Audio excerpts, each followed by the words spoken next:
제가 설교를 하면서 특별히 고민하고 신경 쓰는 부분 중 하나가 있다면 가능한 이 성도님들이 이 설교를 통해서 이 마음이 좀 너무 불편해지지 않았으면 하는 것입니다. 제가 이제 강대상에서 처음 설교를 할 때만 해도 이 말씀을 통해서 우리의 잘못된 부분, 그동안에 한국 교회의 잘못된 부분을 고쳐나가고 이 성숙해져 나가는 데 초점을 맞췄습니다. 그러다 보니까 이 말씀을 들으면 해야만 되는 것과 하지 말아야 되는 것 때문에 이 마음이 불편해지고 마음이 무거워지기만 하는 겁니다. 그러다 하루는 이 어머니께서 제 설교를 들으시더니 이 성도들은 하나님의 사랑 이야기가 필요하다고 말씀하시는 겁니다. 그래서 저도 이 설교를 하고 말씀을 나누고 이 돌아보았을 때 이 성도는 하나님의 사랑을 경험하면 이 자연스럽게 변해간다는 것을 느꼈습니다. 그리고 그래서 가능하면 이 하나님이 우리를 얼마나 사랑하시는지, 그리고 우리가 그 사랑에 감동되어서 자연스럽게 변화되기를 소망하며 말씀을 나눴습니다. 물론 제가 억지로 본문이 그렇지 않은데 하나님의 사랑만 강조한 것이 아니라 이 성경 전체가 하나님의 사랑을 말씀하고 있기 때문에 이 말씀을 따라 하나님의 사랑을 전했던 겁니다. 하지만 그렇다고 성경이 우리에게 요구하는 것들을 무조건 피해서는 안 됩니다. 특별히 오늘의 말씀은 모든 그리스도인들이라면 평생 마음의 짐처럼 남아야 하는 말씀입니다. 바로 제자에 관한 이야기입니다. 제가 2014년에 오늘의 본문과 병행 구절인 이 누가복음으로 말씀을 전한 적이 있습니다.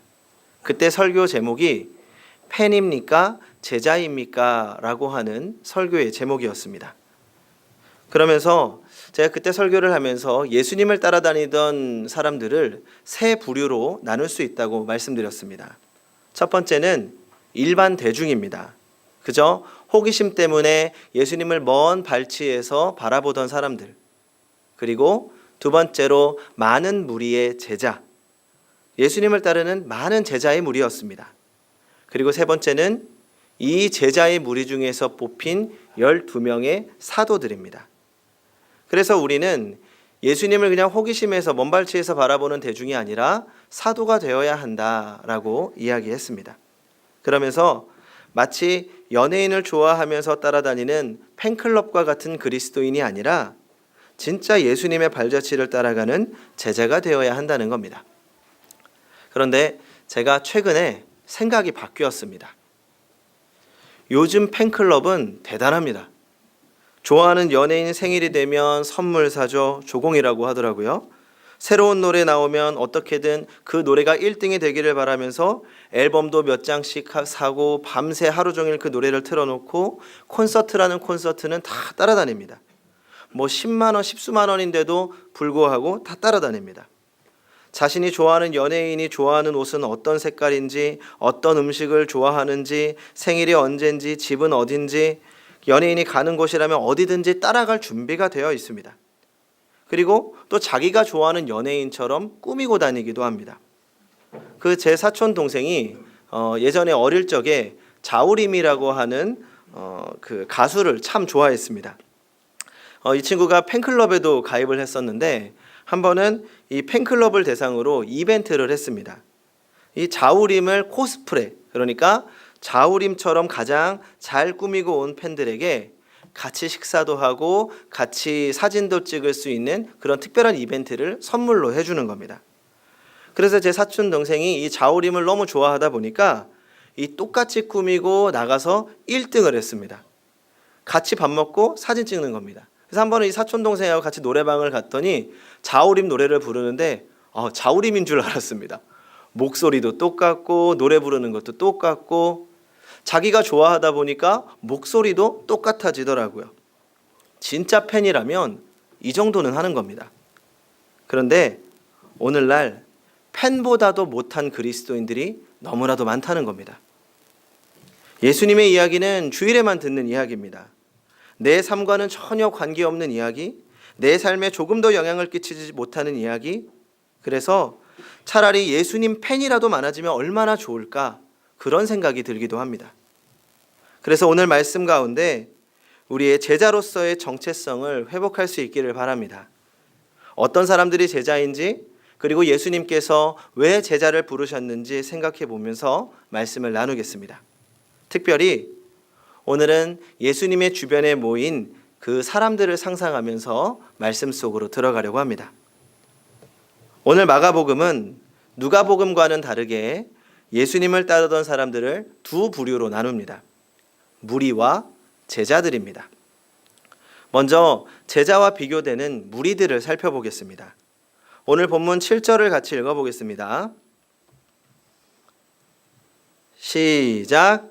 예수께서 제자들과 함께 바다로 물러가시니 갈릴리에서 큰 무리가 따르며. 지난 시간 예수님은 바리새인들과 안식일 논쟁을 하셨습니다. 굉장히 긴장이 고조되는 그 상황 속에서 상황을 잘 마무리하고 예수님은 다시 갈릴리 바닷가로 나가셨습니다. 이번에는 제자들과 함께 가셨습니다. 그 많은 무리를 만나러 가신 것이 아니라 이 제자들과 함께 한적한 시간을 보내려고 하셨던 겁니다. 그런데 사람들은 예수님을 가만두지 않았습니다. 우리 8절을 같이 읽어보겠습니다. 시작.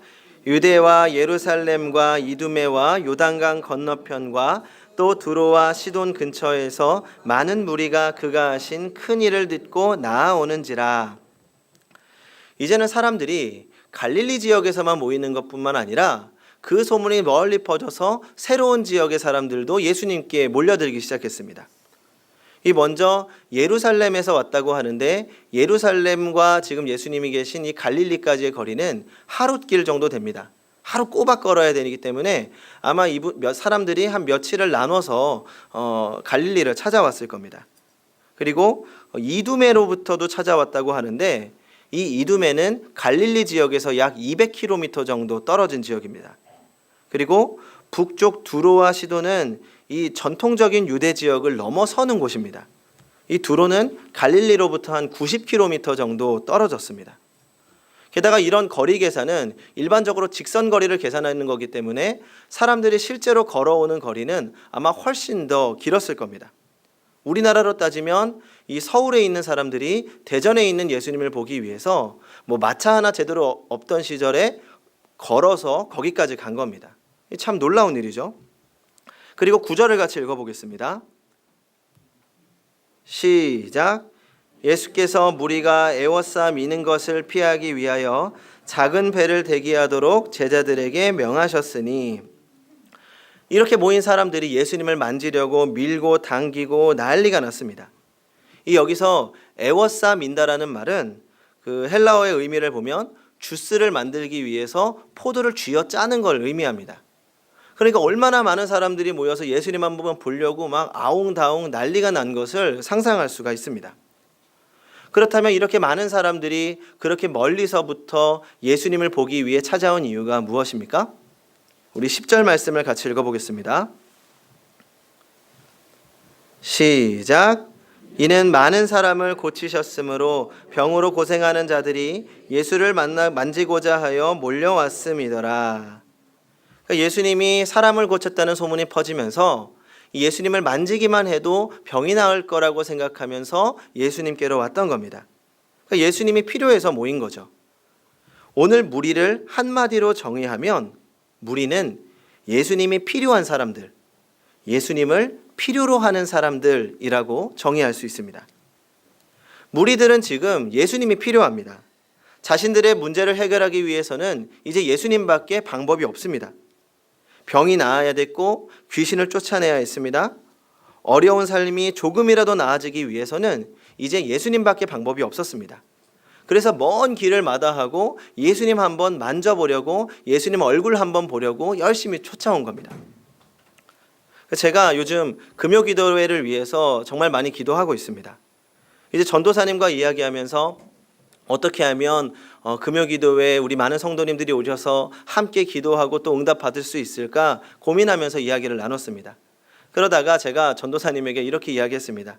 전도사님, 사실 우리 성도님들이 금요기도에 몰리는 거 굉장히 쉽습니다.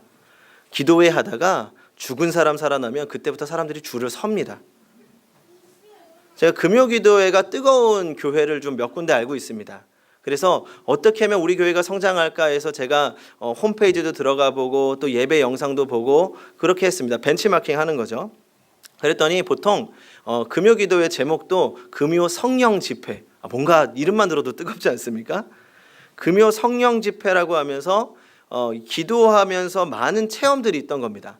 그런 교회는 금요기도회 홈페이지가 따로 있습니다. 금요기도회 게시판이 따로 있어서 금요기도회만 끝나고 나면 사람들이 내가 기도하고 어떻게 응답받았는지 간증들이 쭉 올라오는 겁니다. 제가 기도하던 중에 병이 나았어요. 비염이 나았어요. 변비가 나았어요. 이번에 기도했는데 하나님께서 응답해 주셨어요. 그런 기도에 대한 응답 체험들이 많다 보니까 그 교회에 다니는 분들뿐만 아니라 그 지역에 있는 분들, 그 기도회 소문을 듣고 여기저기서 모인 사람들도 굉장히 많았습니다. 예수님이 필요한 사람들이 자연스럽게 모여서 예수님을 찾는 겁니다. 제가 이 부분을 부정적으로 말씀드리는 거 아닙니다. 오히려 부럽습니다. 왜냐하면 오늘 예수님도 이렇게 멀리서부터 예수님을 보기 위해 찾아온 사람들을 꾸짖거나 그냥 돌려보내지 않으셨기 때문입니다.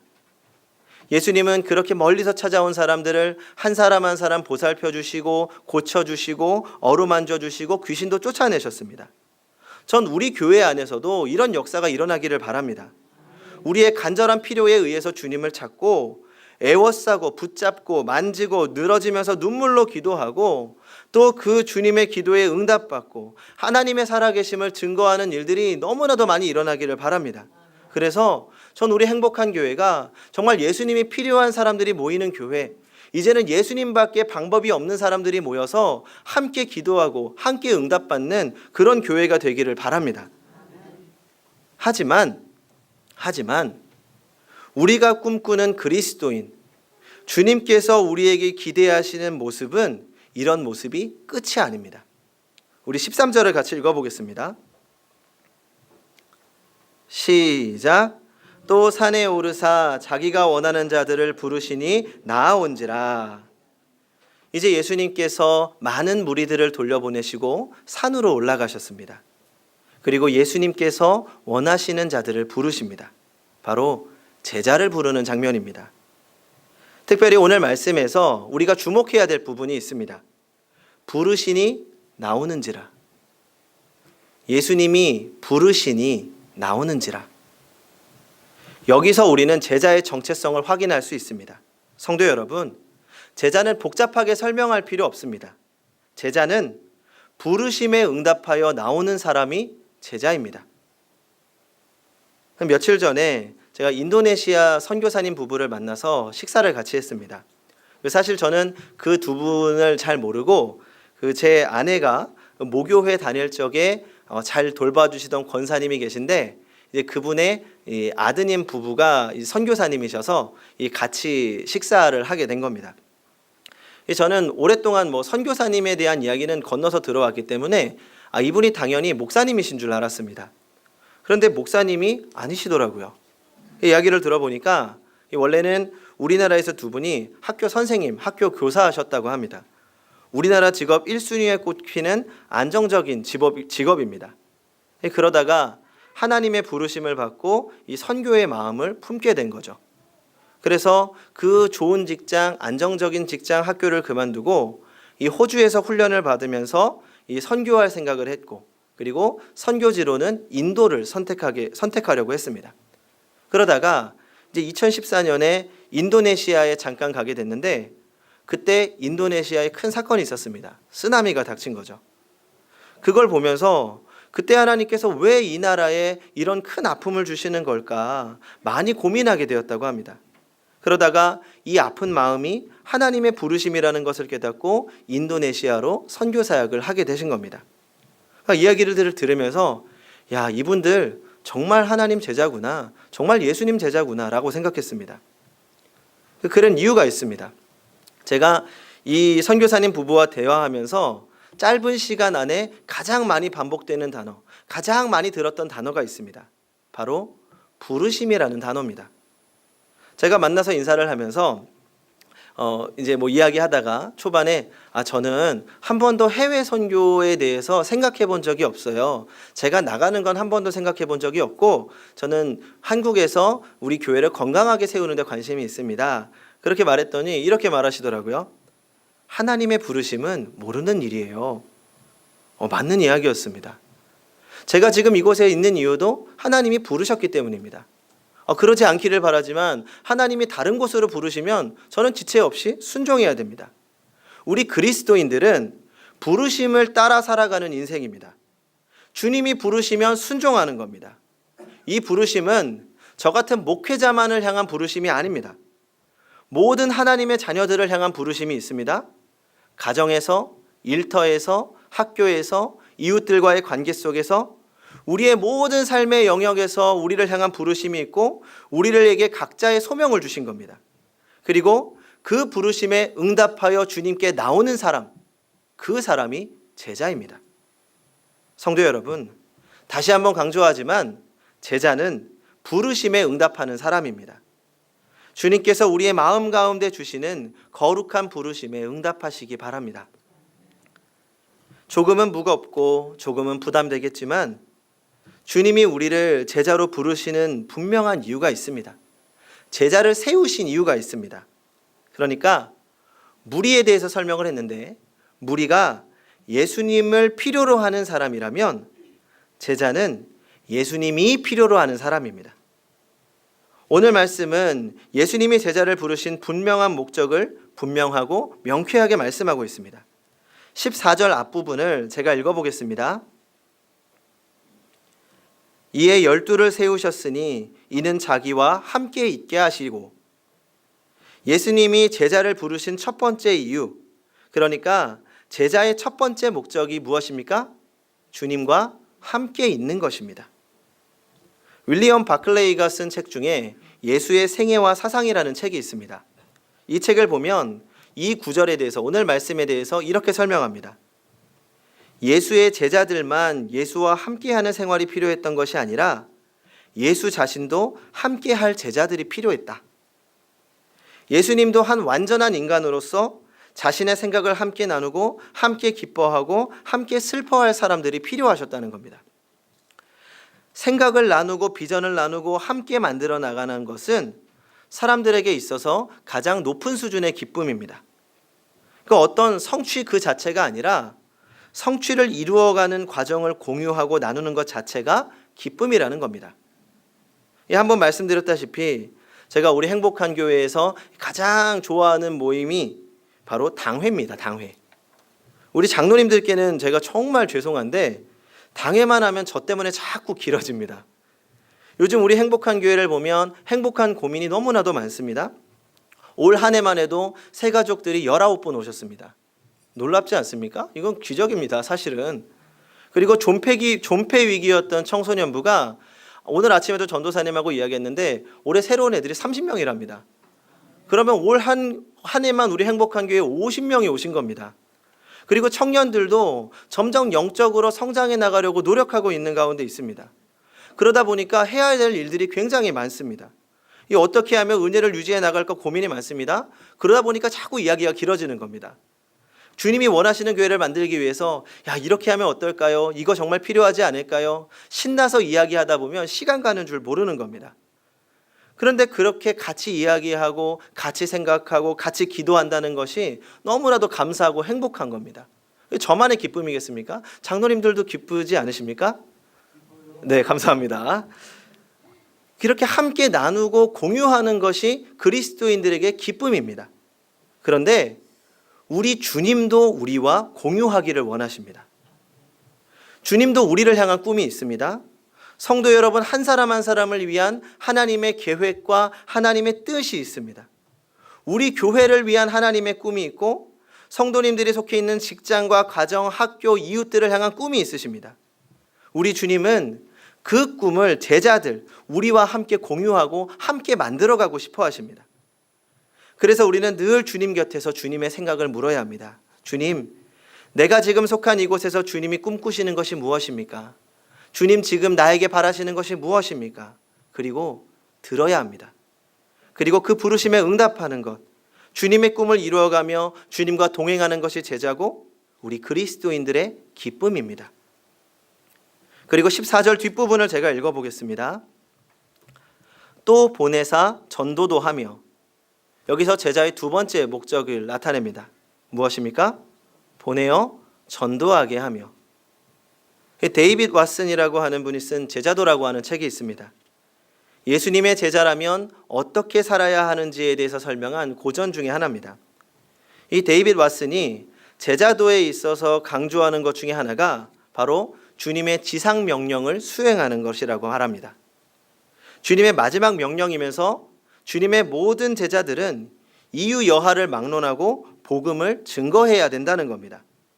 그러면서 이렇게 말합니다. 만일 당신이 하나님의 은혜를 받아서 매년 매일 밤에 1,000명씩 그리스도께로 인도한다면 전 세계 사람을 그리스도께로 인도하는데 몇 년의 세월이 필요하겠습니까? 인구 폭발을 고려하지 않아도 대략 1만 년이 소요됩니다. 하지만 세상의 모든 그리스도인들이 1년에 한 사람씩 다른 사람을 그리스도의 제자로 삼아 또 그들이 계속 인도한다면 몇 년 걸리겠습니까?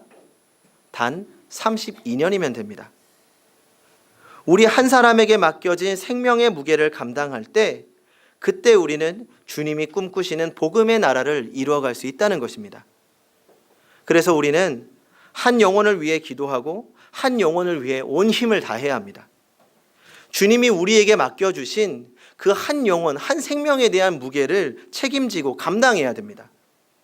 특별히 우리에게 맡겨주신 새 가족들, 마치 주님이 보시기에는 어린아이 같은 영혼들을 잘 보살펴야 됩니다. 지금 나가서 전도하는 것이 아니라 주님이 보내주신 그 영혼들만이라도 우리에게 잘 책임져야 될 의무와 책임이 있다는 겁니다. 마태복음 18장 6절과 7절을 같이 읽어보겠습니다. 마태복음 18장 6절과 7절입니다. 한번 찾아서 읽어보겠습니다.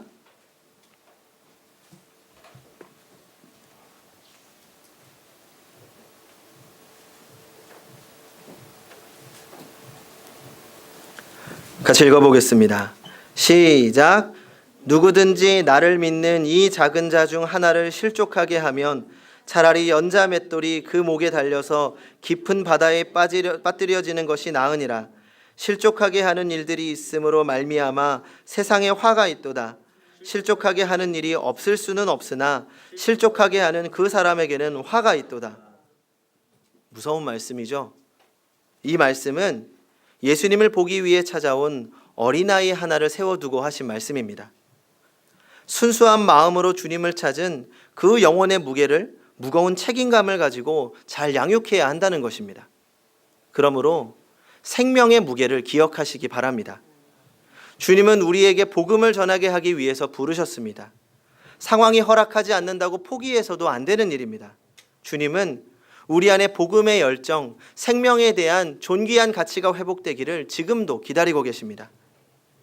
이제 15절을 같이 읽어보겠습니다. 시작. 귀신을 내쫓는 권능도 가지게 하려 하심이로라. 이 말씀을 오해하시면 안 됩니다. 오늘 주님께서 우리를 부르신 이유, 제자를 삼으신 이유, 세 번째 이유가 무엇입니까? 귀신 쫓는 능력을 주셔서 귀신을 쫓아낸다고 돌아다니면 안 되는 겁니다. 귀신 쫓아낸다고 돌아다니시면 안 됩니다. 쉽게 말하면 영적 전쟁에서 승리할 수 있게 하기 위해서 우리를 부르셨다는 겁니다. 에베소서 6장 12절에서는 이 세상의 영적 싸움에 대해서 분명히 말씀하고 있습니다. 우리의 씨름은 혈과 육을 상대하는 것이 아니요 통치자들과 권세자들과 이 어둠의 세상 주관자들과 하늘에 있는 악의 영들을 상대함이라. 영적 전쟁은 보이지 않는 전쟁, 소리 없는 전쟁입니다. C.S. 루이스는 사람들이 마귀에 대해서 다음에 두 가지 중 한 가지 잘못을 범하고 있다고 하면서 그것은 마귀에 대해서 도에 지나친 관심을 쏟거나 마귀의 존재 자체를 아예 무시해버리는 것이다 라고 말합니다. 지금 우리는 오히려 마귀의 존재 자체를 아예 무시하고 살아가는 것은 아닌가 생각합니다. 있다는 것은 믿지만 의식하지 못하고 살아갑니다. 하지만 분명한 것은 지금 이 순간에도 여전히 마귀는 우리 하나님의 백성과 하나님과의 관계를 온전히 할 수 없도록 온갖 방해를 하고 괴롭힌다는 것을 늘 기억해야 합니다. 그래서 우리는 이 영적 전쟁에 민감해야 됩니다. 그리고 영적 전쟁에 민감해질 수 있는 방법은 한 가지밖에 없습니다. 하나님께 더 관심을 쏟고 하나님의 말씀으로 살려고 노력할 때 자연스럽게 영적으로 민감해지게 됩니다. 제가 최근 들어서 우리 청년들에 대한 이야기를 좀 많이 합니다. 물론 아직 우리 믿음의 선배들이 보기에는 미숙하고 배워야 할 점들이 많이 있지만 아마 계속해서 성장하고자 하는 욕심만큼은 1등이라고 생각합니다. 최근에 이 친구들이 이 말씀을 묵상하면서 청년들에게 달라진 것이 하나 있습니다. 뭘까요? 언어가 달라졌습니다. 이제 일주일 동안 말씀으로 묵상을 하고 이제 한 주간 생각하고 고민했던 것들에 대한 이야기를 나눕니다. 예전에도 성경 공부가 있었기 때문에 비슷한 시간이 있었습니다. 예전에 지난 한 주간 있었던 일들을 얘기하면 그때는 지난 한 주 회사에서 이런 일이 있었다. 너무 힘들었다. 직장 상사가 나를 너무 힘들게 한다. 짜증이 난다. 이렇게 힘들었던 일들, 좋았던 일들, 그냥 객관적으로 이야기를 하는 겁니다. 그런데 이 친구들이 이렇게 말하는 겁니다. 마귀가 이런 부분에서 제 약한 부분을 건드려서 또 쓰러뜨리려고 하는 것 같아요. 예전에는 그것이 공격이라고 생각하지 못했는데 이제는 이게 영적인 싸움이라는 걸 알았어요. 하나님이 내가 하나님을 예배하려고 하는데 자꾸 뭔가 저를 방해하려고 하는 것 같아요. 이렇게 이야기하는 겁니다. 그러니까 무슨 말인가 하면 세상을 바라보는 관점이 예전에는 현실적으로 내 눈으로 바라본 세상이라면 이제는 이 세상이 영적인 세상이라는 것을 깨달아가고 그리고 세상에 있는 일들이 일어나는 일들이 단순하게 우연히 일어나는 것이 아니라 이 모든 것들이 하나님과 또 그리고 우리와 관계 속에서 일어나는 영적인 문제라는 것을 깨닫고 이해하고 이겨내려고 노력한다는 겁니다. 저는 현 시대를 살아가는 제자들에게 있어서 가장 중요한 부분이라고 생각합니다. 현실은 자꾸 영적인 문제로부터 무감각하게 만들려고 합니다. 그저 내 열정이 부족해서 내 환경이 어려워서 어쩔 수 없는 현실 때문에 이게 무슨 문제인 줄 아십니까? 그냥 우리와 하나님과의 관계에 일어나는 일들이 단순하게 현실적인 문제라고 여겨지게 되는 겁니다. 그러니까 싸울 의지와 동기마저 뿌리 뽑아버리는 겁니다. 하지만 기억하십시오. 나와 하나님과의 관계를 방해하는 일이 생긴다면 99% 영적인 문제입니다. 하나님과 문제 사이에 어떤 고민이 생긴다면 영적인 문제입니다. 우리는 이 영적인 전쟁에 민감하게 반응하고 싸워나가야 됩니다. 오늘 주님께서도 우리에게 귀신을 쫓는 권능, 영적인 전쟁에서 승리할 수 있는 능력을 주셨다고 말씀하십니다. 이 말씀을 믿고 담대하게 싸워나가면 우리 주님께서 대신 싸워주시고 승리하게 하실 것을 믿어야 합니다. 성도 여러분, 이제는 더 이상 망설일 때가 아닙니다. 제가 2014년 설교를 마치면서 질문으로 설교를 마쳤습니다. 당신은 팬입니까? 제자입니까? 시간이 지나고 보니 잘못된 질문이었다고 생각이 들었습니다. 우리가 팬인지 제자인지를 결정하는 것이 아닙니다. 주님은 이미 주님이 원하시는 대로 우리를 부르셨습니다. 여기에 있는 우리 모두가 주님의 필요에 따라 부르심을 받은 제자들입니다. 이제는 주님과 함께하며 주의 복음을 들고 영적 전쟁 가운데서 승리해야 하는 주님의 자랑스러운 제자들입니다. 더 이상 무리와 제자 사이에서 머뭇거리지 마시기 바랍니다. 나는 여전히 무리야라고 생각하신다면 그것은 우리를 무기력하게 하는 사탄의 방해일지도 모릅니다. 우리는 제자입니다. 우리가 원하든 원하지 않든 주님께서 우리를 제자로 부르셨습니다. 이제 주님을 필요로 하는 무리에서 주님이 필요로 하는 제자로 살아가는 성도님들이 되시기 바랍니다. 기도하겠습니다. 한 사람 한 사람 주님의 제자로 불러주신 주님, 우리의 부족함, 연약함, 쓸모없음에도 불구하고 우리를 제자로 불러주시니 감사드립니다. 이제는 우리의 삶이 주님을 필요로만 하는 무리에서 성장하여 주님이 필요로 하시는 제자로서의 삶을 살아가기 원합니다. 주님의 꿈과 계획을 주님과 공유하며 주님의 복음으로 세상을 변화시켜 나가고 그 가운데 찾아오는 영적 전쟁 가운데에서도 주님의 능력으로 승리하게 하여 주시옵소서. 그리하여 이제는 무기력하게 패배하거나 패배해도 패배한 줄 모르는 인생이 아니라 늘 승리와 감격의 인생을 살게 하여 주시옵소서. 그렇게 주님의 제자로서 하루하루 승리하기 원합니다. 그 약속대로 세상 끝날까지 함께 하실 줄 믿으며 예수님의 이름으로 기도합니다. 아멘.